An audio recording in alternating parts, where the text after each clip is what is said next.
In today's episode, we address your questions, including those on transactional messages, no discount, we play a little automation survivor, and a whole lot more. I'm Greg Zackwitz.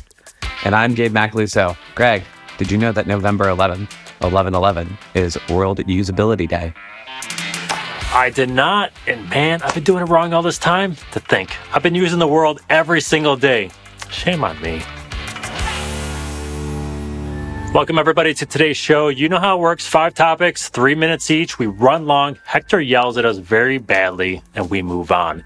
Before we get started, be sure to click that like and subscribe button so you don't miss amazing videos just like this one. And a friendly reminder to you out there, we know BFCM is a critical time for marketers, and Omnisend wants you to get the email and SMS help you need when you need it. And that's why Omnisend offers live 24/7 customer support, including during the holidays. So be sure to find out about all the value that Omnisend provides at omnisend.com, which can also be found linked in the video description. Gabe, our first topic today deals with transactional messages. We hear people like us talk about optimizing transactional messages and how important it is. But should brands actually do this? And if so, what should they do?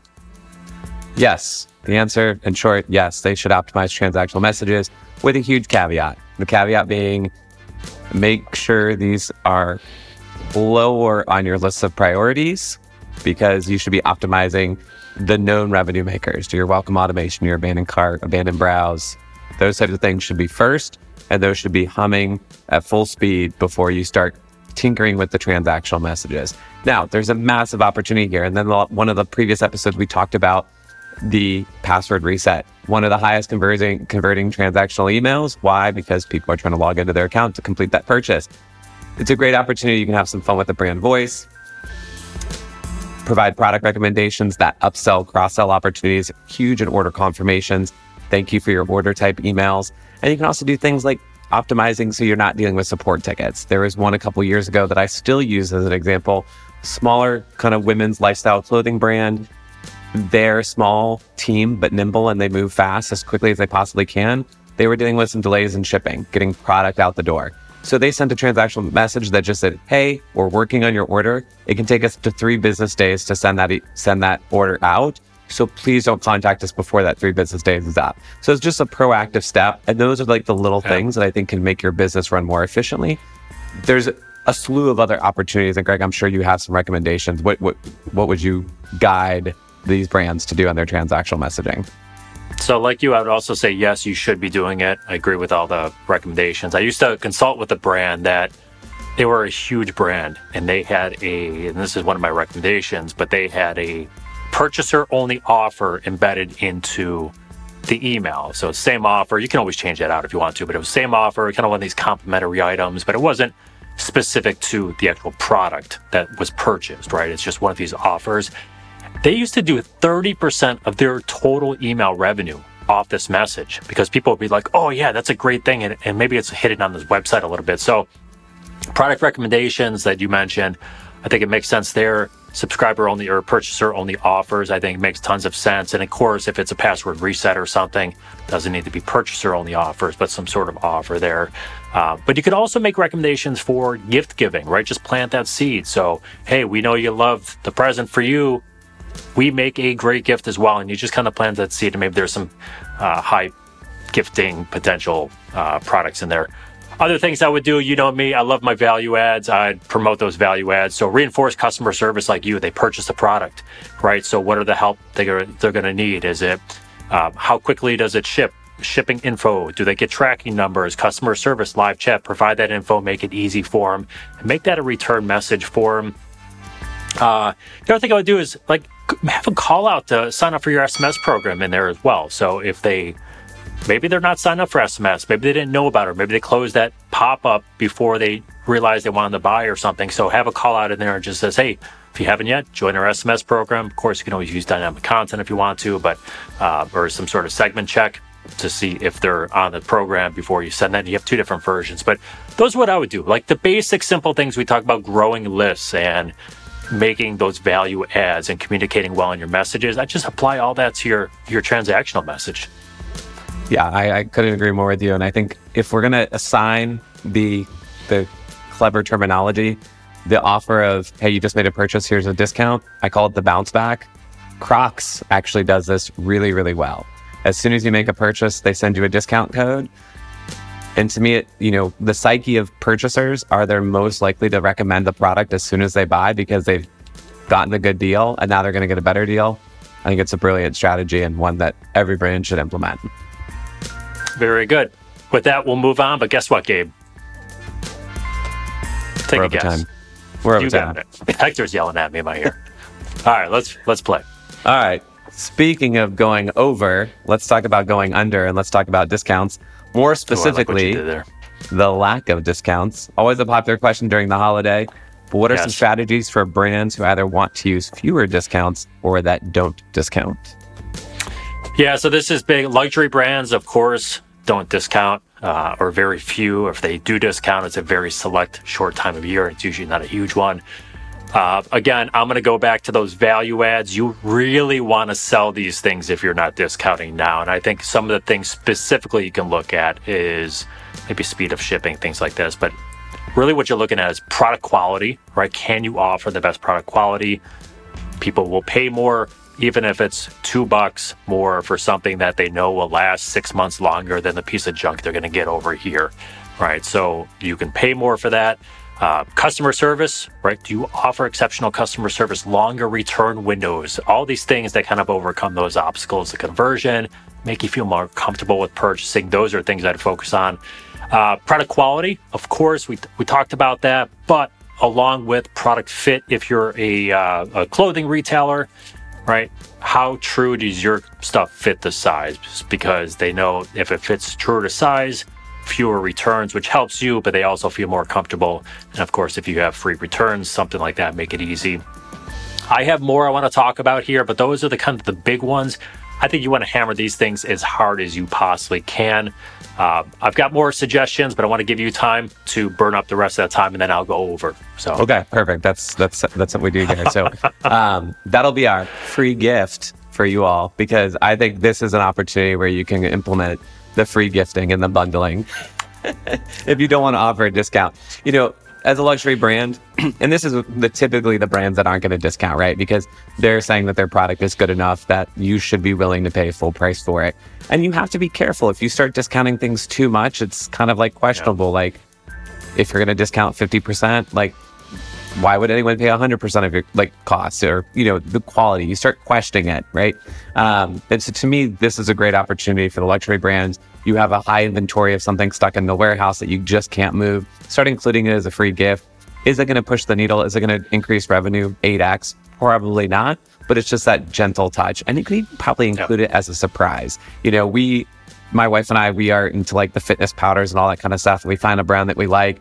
And after our fourth order, no loyalty program, nothing in particular, just in our shipment, they included another shaker bottle and with a personalized note. And to me, that was just okay, they notice. And it wasn't anything specific. It wasn't high tech. They just recognized hey, this person spent X amount of dollars with us. They're probably a spreadsheet. And, John in the warehouse is get the spreadsheet every day and has to write thank you notes and throw in a bottle. Not a high-tech solution, but it works and it's effective and it builds brand loyalty. I think you can easily do this thing with your luxury brands, especially at Christmas. If the order value is, 3x your average order value, put a personalized note in it. That stuff will go far. Yeah, so the two, and these somewhat overlap. Love the example about the shaker bottle. Social proof, right? Use some social proof. So we talk about star ratings, we talk about customer testimonials, things like this. I think those things sell. Think about other forms of social proof that your brand may or may not have. So your luxury brand, do celebrities wear your stuff, right? Or do you have a celebrity you can throw in there? And again, people want to be like others. They want to be like the Kardashians. So something like that, if you've been featured in news outlets, even if they're local ones, as seen on NBC or the morning show or in Forbes, right? Maybe you got a small write-up or something, right? Use those things as social proof for you as well. People love, again, it gives you credence and credibility as a seller. And then I got this question in a webinar, and we're already crushed in time. Hector is going to quit. We're going to drive him to the insane asylum. But think about benefits versus features of products, right? So I got this question a lot in webinars the last month or so about this exact same thing. We don't discount. What can we do to help sell things more? This goes back to treadmills, right? People don't sell treadmills based on a feature. They don't sell it because they incline. Everyone inclines. They sell the benefits. You're going to look better. You're going to feel healthier. You're going to be more attractive. You're going to feel younger, look younger, right? These are all the things they're selling in there. Think about how your products, you can sell the benefits of your products. You look great. Your teeth will never be whiter, whatever it might be. And that's how you're going to overcome those price challenges there for you. So we've blown time, but hopefully there's something there that's useful for someone here. All right, moving on, because that's what we do here. And my voice is all shot today, so we're in a good episode. Okay, so Gabe, I've been putting this question off. We've gotten this one a couple months ago, and then we keep getting more along these same lines. So let's hit it. Lapsed buyers. When we're starting a new lapsed buyer series, where should brands start from an email and SMS perspective? And this can cover the gamut from timing, types of messages, discounting strategies. We're going to blow through time on this one too, because there's so much there. But what would you do for a recommendation for where you start lapsed purchase? Yeah, I mean, we can go with all of the cop-out questions, right? It depends. We should test. Here we go. Yep. So to me, a lapsed buyer is meant to be a gentle touch, right? And obviously the goal is, you've got two types of lapsed buyers. If you're selling a consumable, it's, hey, am I reminding you that you're about to run out? So you need to go ahead and purchase. That's sort of the proactiveness. And the more proactive you can be when you're communicating with your consumers, the better. And to me, that sort of like refill reminder, even though it's lapsed buyer, is you're pushing email and SMS because they're still hot and you're trying to strike while that iron's hot. If you're looking at a lapsed buyer series where it's, hey, the typical buying cycle is 3 to 6 months, and we're now in month 6 and they haven't made a purchase, to me, that's more of a gentle touch. It's an email. Now, you can have a lot of fun with these. I know we've called them like makeup or breakup campaigns. Is it you, is it me kind of situation. You can kind of have that fun, like the tongue-in-cheek idea of like, you were in this relationship and now we're ghosting each other. That's a big one I've seen a lot lately too, as long as it fits your brand voice. So I think those are important. So again, it's going to depend on what you're selling. Consumables, refill reminders, that's obviously a very short time frame.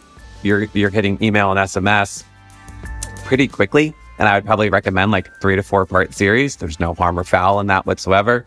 Exclude them from your other sends because they've already started expressing that they're lacking interest in your brand and you're trying to get them to re-engage.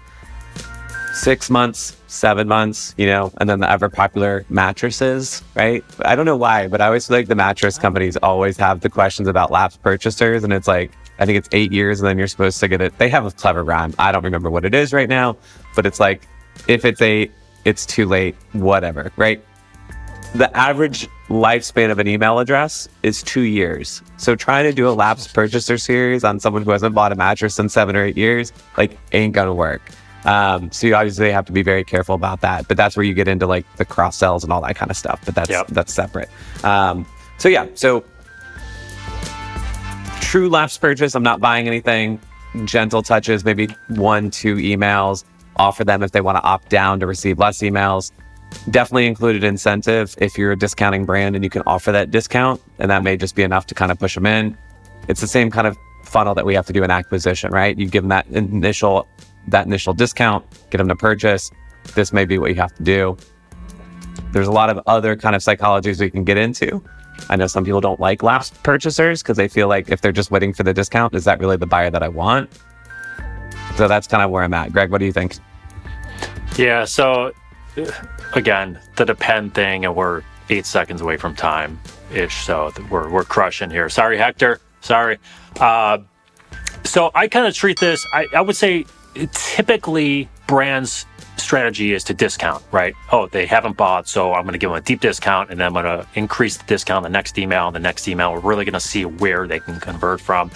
I don't think you need a discount right out of the gate. Like you, I think a gentle email touch, figure out that timing of the customer, right? But I would almost treat it like a new welcome series, right? The goal is to kind of get someone to purchase, but you need to explain your benefits and your value and maybe introduce new products, things like that. So I'll kind of take that same approach. I go, okay, they haven't shopped from us in a while.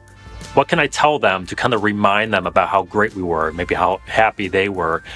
Either dedicated emails or straight content you can put into one of these emails. Think about new arrivals, right? Or back in stock products here. So check out all the things you may have missed, right? And you have these new arrivals or new, whatever products for the season.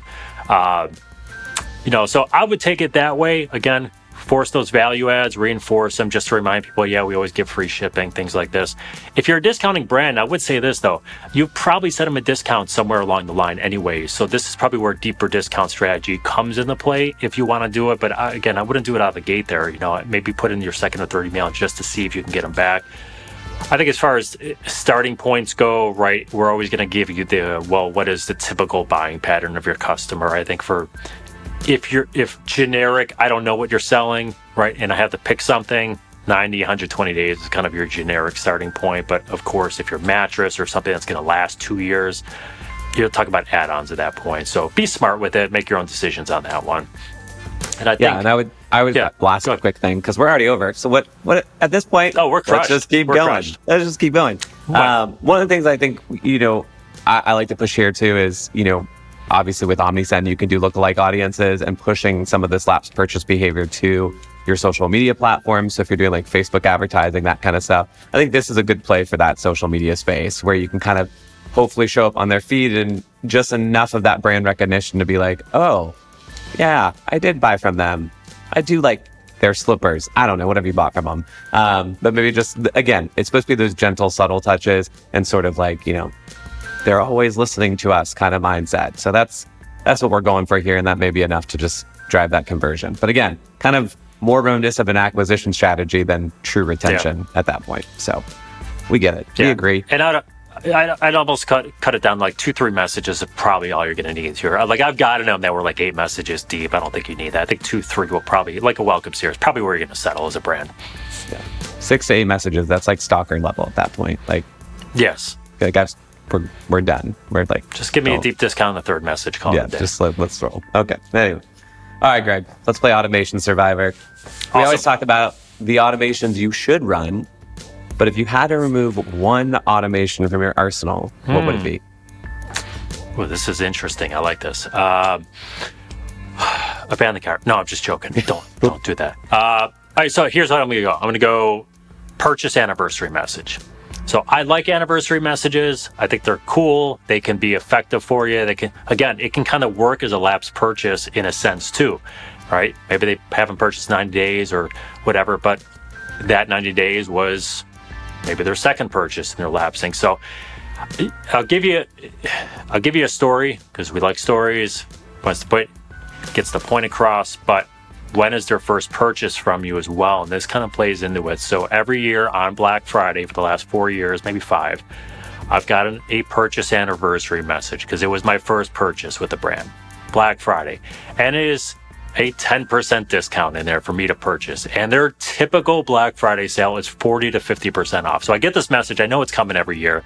And I just wait for them to stop sending it to me. And it's always there. And it's meaningless to me. 1, I'm already getting an email from you, so I'm going to see it. 2, your 10%'s not wooing me, whatever. I'm checking out the other email or your brand. So if I had to play devil's advocate, I'd say, well, it might cut through the clutter, happy anniversary. But now I'm looking at it going, again, I'm telling stories like this. I'm like, I don't know, just give me the 40% off or something. I know, send it a week before. Hey, your anniversary's coming up. Here's 40% off next week. And tied into like, hey, shop before everyone else does on Black Friday. Here's the same discount you're gonna get then. And we played a little smarter there. So I like the messages in general, but are they gonna move the needle for you? Not as much as other ones. I would do purchase anniversary. What do you got, Gabe? Yeah, so I was gonna say, depending on the quality of that product, to me, I think it'd be funny if they were like in the 11th month going, hey, your 1-year anniversary is coming up and we know our product has a lifetime guarantee, but really it only lasts 11 months. So it's probably time to buy again. A refill reminder for a high quality product. There you go. What's funny is as I was sitting here thinking about it, I was like, purchase anniversary. I wasn't sure how deep we needed to get into automations because like the person's anniversary is sort of definitely one of those like niche kind of fringe automations that like strategists and consultants recommend if they're like, okay, you've done all the other automations we recommend. Yeah. So obviously that's a good one to kind of negate, if you will. I think the other one, like, and I'll probably get some pushback on this. Like, if I had to get rid of one, I'd probably do the birthday one. It's kind of like, unless you're really going to offer me something amazing, like, just save it. Like, it's my birthday. You give me 10% off. I don't care. If you're going to give me a free gift, I'm okay with that. Starbucks, they used to give you your free birthday coffee. Yep. It was like easy. Now there's like so many hoops you have to jump through, and I'm sure they're saving massive amounts of margin, but it's like annoying. I don't want to, like, I haven't gotten a free Starbucks birthday coffee in years because I'm like, it's too much work. So I think that's the big thing with that. If you're going to do a birthday automation, make it worthwhile and make the effort low for that consumer to actually redeem whatever it is that you're giving them for their birthday. So that would be the one I would mix. Yeah, don't make me work for it, right? So, you got it. All right. That was the closest one to not being over on time, so we're doing well here. I like it. All right, Gabe, final topic today involves a new segment, email reviews. So this one, let's look at a series of emails sent during last year's Black Friday week, and let's break it down with our likes, notes for improvement, things like that. We're not going to look at every single email. We just picked a couple of them scattered through the week, but we've got the inbox view of all the emails there. So let's start with the inbox view and the subject lines, and let's take it away from there. So Gabe, what do you got? Yeah, so subject lines, no emojis, but they were clever with their punctuation. So enough of an interruption when I'm looking at my inbox, I'm going to notice it. And of course, I love the urgency. I like urgency. I think urgency sells. Emotionally, it's been proven to sell and gets people to react. That's why people put the little bubble on the bottom of their site, like, hey, there's only 20 of these in stock, but 40 people are looking at it. People want to see that there's demand.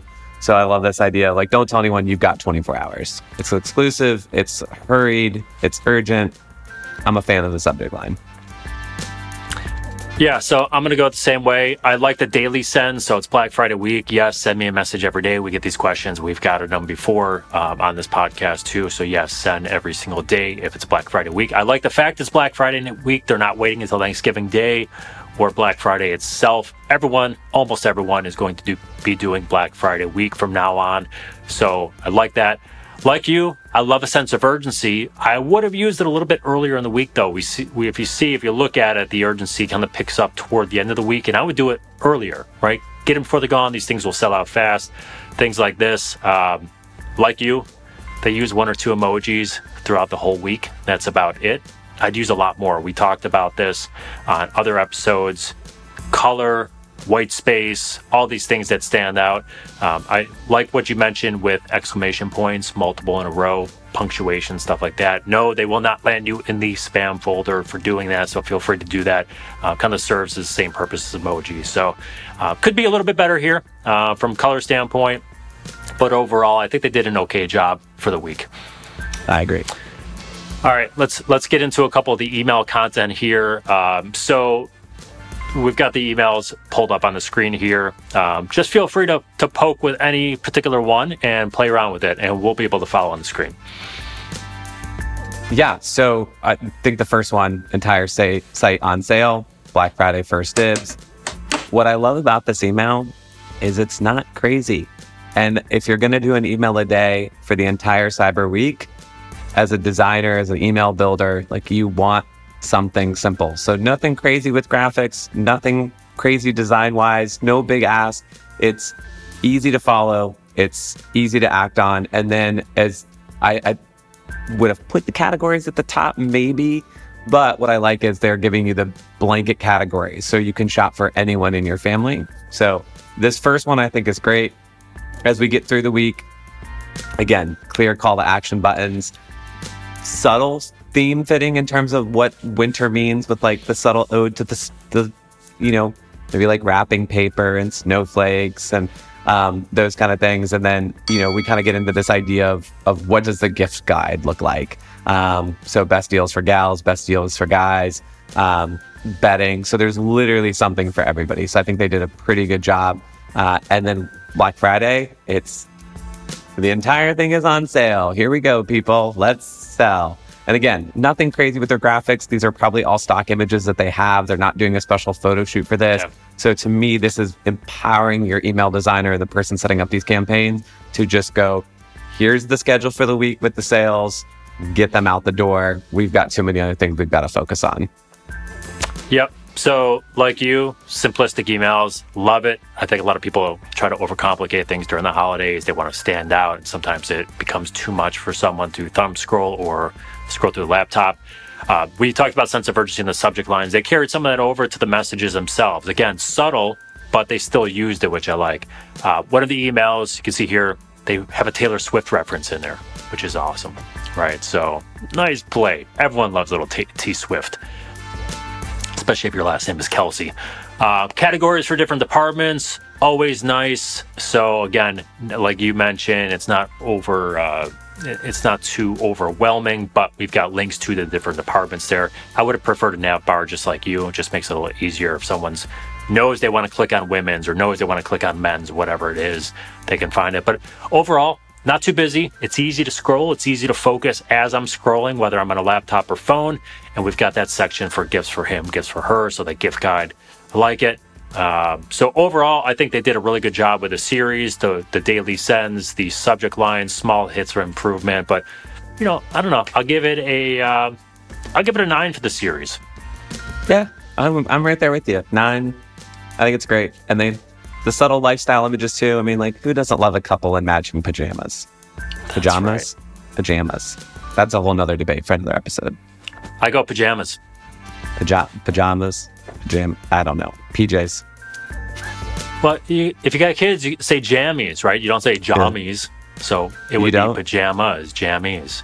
That's right. I say jammies and salmon. I'm just kidding. Right. I say salmon. We're good. Okay, 2 things. 1, if you like to be a co-host to replace Gabe, comment in the section below because I can't deal with these pronunciations. 2, do you say pajamas or pajamas? Phonetically put in the comments section or let us know on social. All right, Gabe, inbox is full. Everyone, we hope you guys enjoyed yourselves. We hope you learned a little something today as well. Reminder, if you are a brand looking to increase your holiday sales with high value, lower costs with 24/7, 365 live customer support, be sure to check out Omnisend. You can find more info at omnisend.com or in the link to the video description. Thank you to our producer, Hector Salamanca. I am Greg Zakwitz. And I'm Gabe Macaluso. Thanks for tuning in. If you want even more e-commerce marketing videos, check out this dandy right here. And until next time, happy marketing, everyone.